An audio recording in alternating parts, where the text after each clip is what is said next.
खबरों के अंदर की पूरी खबर, हर खबर की सटीक पड़ताल, आपका भरोसा हमारी जिम्मेदारी। सच, साहस और सरोकार, यही है हमारी पहचान।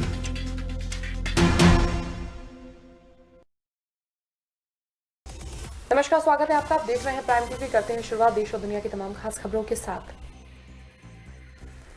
एआईएमआईएम के सांसद असदुद्दीन ओवैसी को लेकर तेलंगाना की निजामाबाद लोकसभा क्षेत्र में भारतीय जनता पार्टी के सांसद धर्मपुरी अरविंद ने आपत्तिजनक टिप्पणी की है। सूत्रों के अनुसार भाजपा सांसद धर्मपुरी ने असदुद्दीन ओवैसी को चेतावनी देते हुए कहा कि वो ओवैसी को उल्टा लटकाकर उनकी दाढ़ी काट देंगे। तेलंगाना से भाजपा सांसद धर्मपुरी ने ओवैसी पर निशाना साधते हुए धमकी भरे अंदाज में कहा, मैं आपको चेतावनी देता हूं कि क्रेन से उल्टा लटका दूंगा और आपकी दाढ़ी काटूंगा। मैं आपकी दाढ़ी को मुख्यमंत्री के चंद्रशेखर राव से चिपका कर इसका प्रचार करूंगा। कांग्रेस अध्यक्ष सोनिया गांधी ने पाकिस्तान में ननकाना साहिब पर भीड़ द्वारा पथराव एवं नारेबाजी की घटना की निंदा करते हुए कहा कि इस मामले में दोषियों पर कार्रवाई के लिए भारत सरकार को पाकिस्तान पर दबाव बनाना चाहिए। सोनिया ने एक बयान जारी कर ननकाना साहिब पर भीड़ द्वारा किए गए अवांछित और अकारण हमले की निंदा की। सोनिया गांधी ने कहा कि सरकार को अपराधियों के खिलाफ तत्काल मामला दर्ज करके उनकी गिरफ्तारी एवं कार्रवाई के लिए भी सरकार पर दबाव बनाना चाहिए। महाराष्ट्र में मुख्यमंत्री उद्धव ठाकरे ने 30 दिसंबर को अपने मंत्रिमंडल का विस्तार किया। मंत्रियों के बीच विभागों का बंटवारा करने के बाद राज्यपाल भगत सिंह कोश्यारी को उद्धव ठाकरे की तरफ से मंत्रालयों के बंटवारे की सूची मंजूरी के लिए भेजी गई थी, जिस पर आज उन्होंने हस्ताक्षर कर दिया है। उप मुख्यमंत्री अजित पवार को वित्त मंत्रालय सौंपा गया है। इसके अलावा एनसीपी के अनिल देशमुख को गृह मंत्री बनाया गया है।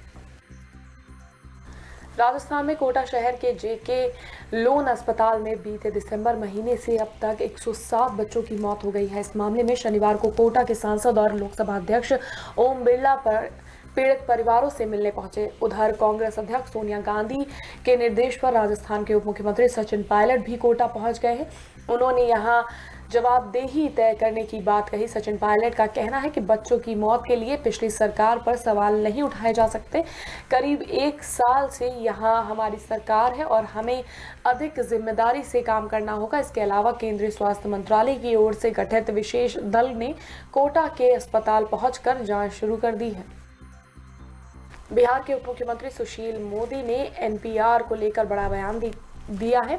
उन्होंने कहा कि बिहार में 15 मई से 28 मई 2020 तक एनपीआर की प्रक्रिया पूरी की जाएगी। सुशील मोदी ने यह भी कहा कि कोई भी राज्य एनपीआर से इनकार नहीं कर सकता है। ये केंद्र सरकार द्वारा बनाया गया कानून है और हर राज्य इसे मानने के लिए बाध्य है।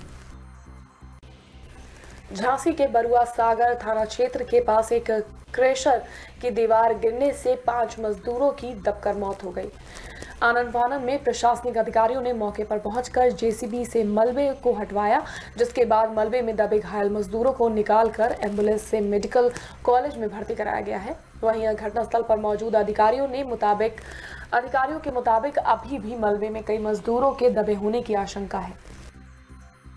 हापुड़ के बक्सर गांव में देर रात कुछ बदमाशों ने हथियार के दम पर एक युवक और उसके परिवार को बंधक बना लिया और उनसे हजारों की नकदी और लाखों की ज्वेलरी लूट ली, जिसके बाद पीड़ित ने पुलिस को इस घटना की सूचना दी। सूचना पाकर मौके पर पहुंची पुलिस ने पीड़ित की तहरीर के आधार पर अज्ञात बदमाशों के खिलाफ मुकदमा दर्ज कर जांच पड़ताल शुरू कर दी है। वहीं इस मामले में डीएसपी का कहना है कि घटना का जल्द ही खुलासा कर लिया जाएगा।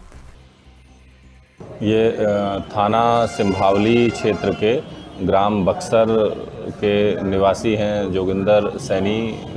इनके घर में 3/4 की रात्रि में कुछ बदमाश घुसे थे और जिनके द्वारा एक लूट की घटना को घर में घुसकर अंजाम दिया गया है, जिसमें इनके द्वारा थाने पर एक तहरीर दी गई है, जिसके संबंध में थाना सिंभावली पर मुकदमा अपराध संख्या 5/2020 धारा 392 आईपीसी पंजीकृत किया गया है।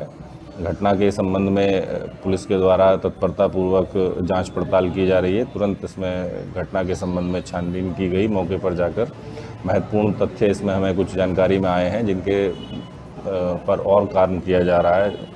बहुत जल्दी इस घटना के संबंध में खुलासा किया जाएगा। जालौन के जिला कारागार में प्रशासन के सहयोग से कैदियों को शिक्षा दी जा रही है। कैदियों ने शिक्षा की राह को पकड़ते हुए जेल में ही एक विद्यालय का संचालन शुरू किया है, जिसको बंदी साक्षरता और शिक्षा कार्यक्रम का नाम दिया गया है। इसमें रोज लगभग 200 कैदी पढ़ते हैं।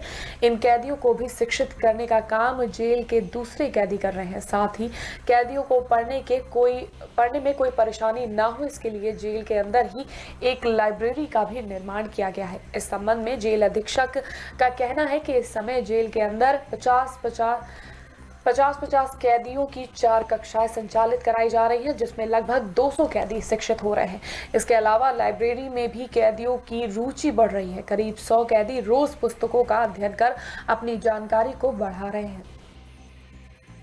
देखिए, बंदियों को मुख्य धारा में लाने के लिए एक सबसे अच्छा प्रयास हो सकता है कि उनको शिक्षित कर दिया जाए, साक्षर कर दिया जाए, जिससे वो अपने आप को एक बेहतर नागरिक बना पाएँ जब जेल से बाहर जाएं।